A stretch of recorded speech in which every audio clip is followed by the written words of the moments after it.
We're going to tour 1, 2, 3 Craftsman toolboxes. These are from probably the mid-90s. They're all slide style. This one is Quiet Glide. This is kind of my overflow box situation. This isn't where I keep my sockets or most of my wrenches. This is my specialty tools area. And if I highlight a certain product throughout here, I will put the links down in the description so that you don't have to hunt the internet. Craftsman Toolbox number 3 in the triple Craftsman Toolbox Tour series. If you haven't seen the other videos, check them out. They're on my channel. All right, the third one here. The top one is my Dremel situation. This is all the things related to my Dremel. This Dremel 3000 has seen a lot of work. I did a bunch of polishing work with it. I've done some boring work with it. When I say boring, I mean like I bored a hole through a bolt with a diamond bit on top of that, and that worked real good. Kind of some smaller screwdrivers that I didn't have another spot for, so they ride in there. And a temp gauge.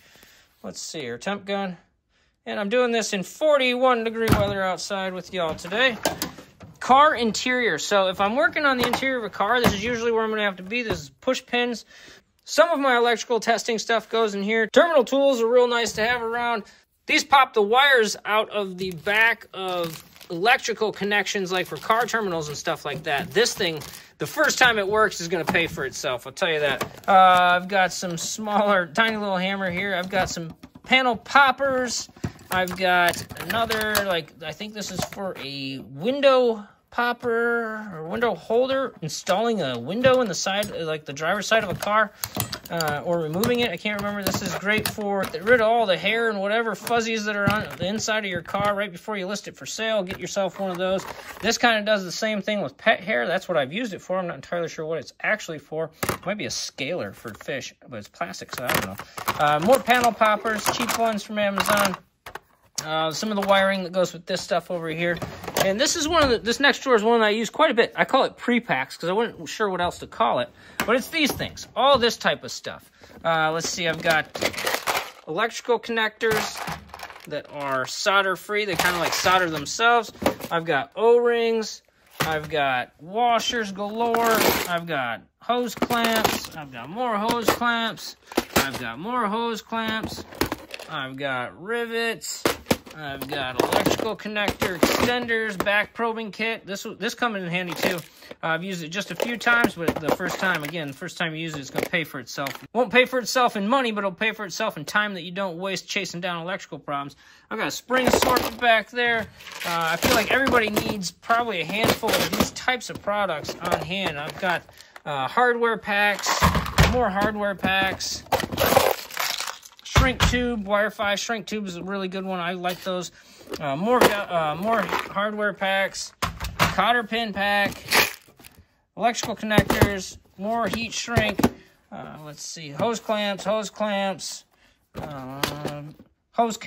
assortment, sorted screws, and then some more panel pins down there.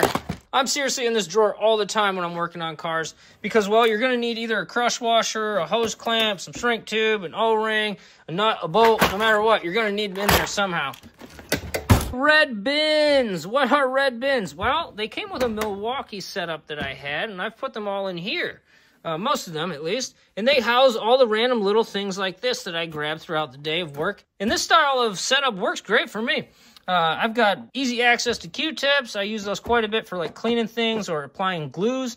This is my tapes, my RTVs, my, let's see, sealers, more glues. Oh, and if you're a Honda person, you know about Honda Bond. Honda Bond.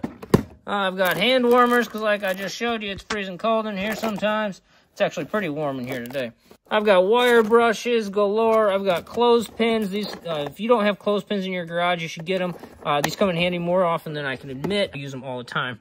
I've got little brushes. I've got bigger brushes. I've got wire brushes. I've got polishers. I've got key tags, all this stuff like that. Things that just like, it's not really junk. You use it all the time, but I don't want to rifle through an entire bucket of it to find it. So I put it in here like this, and it works for me. When this drawer gets open, it's probably a bad day because this is my taps. So this is when probably something broke. Aside from this, which is a gear wrench serpentine belt. And if you're ever working on something like that, this is a good one to have around. It's got this long ratcheting end. Can get you pretty much into any serpentine belt or fan type of situation. If you're working in a slim spot, not necessarily just the serpentine belt area, you can pull this thing out and it's going to get the job done for you.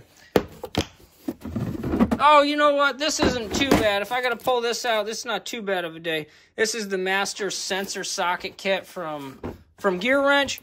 And this is basically what it sounds like. If you're doing O2 sensors or random sensors underneath the car, this is generally what you're going to need to get some of them off. No matter what make model you're working on, this is going to fit. Usually, you can get one of those to fit. All right, into the nitty-gritty. This here's the Snap-on rethreading set. Got this on eBay. Don't be afraid to check eBay. This was brand new. It's still... I paid maybe half of what that says there. This sticker hadn't even been applied to the top yet. I've used it once. It did a great job. If you can pay for half of the price of a Snap-on tool, maybe check it out on eBay.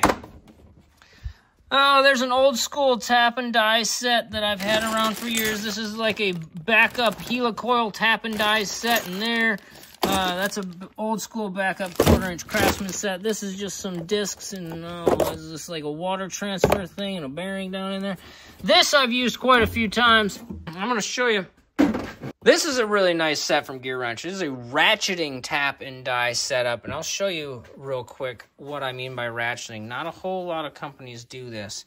This is a directional reverse and forward ratcheting tap handle that can be quite faster. See if I can get it to ratchet. There we go. It can be quite faster than if you're trying to do it by hand back and forth. If you've ever tried to use a tap, sometimes they get a little wiggly and you can't really get it to go back and forth because of the space involved. So instead of going back and forth by hand with that little pin at the top to try to get the tap handle to go, all you do is just keep ratcheting this one back and forth. This is a great design. I wish I would have picked this up 20 years ago. And you can see it comes with pretty much everything you'd need to get most of what you'd have to get into. And if you can't get it with this kit, then you really messed up something weird. And you probably know that anyway, and you have the stuff to fix it, hopefully. I don't have a top box for this box, so I generally leave this space as a workspace or a catch-all for whatever I'm grabbing out of the toolboxes. I'll just set it there instead of putting it right back in the drawer. If I'm going to need it for 5 seconds, 10 seconds, or 25 minutes, it's probably going to ride there until I'm done with it for the day. They've all been cheap on like Facebook Marketplace or garage sales. I can't remember if I've spent more than 150 bucks on any of those, and I'm including the stacks with that, like the total package. Like that one, I think it was 50 bucks. I think this one was 100, and I think that was about 150. So check Marketplace if you're looking for a good spot for used Craftsman toolboxes. I like this era specifically of box. Check out the other Craftsman tours, number 2 and 3 right there. Made it super easy. Just click those. Just click those.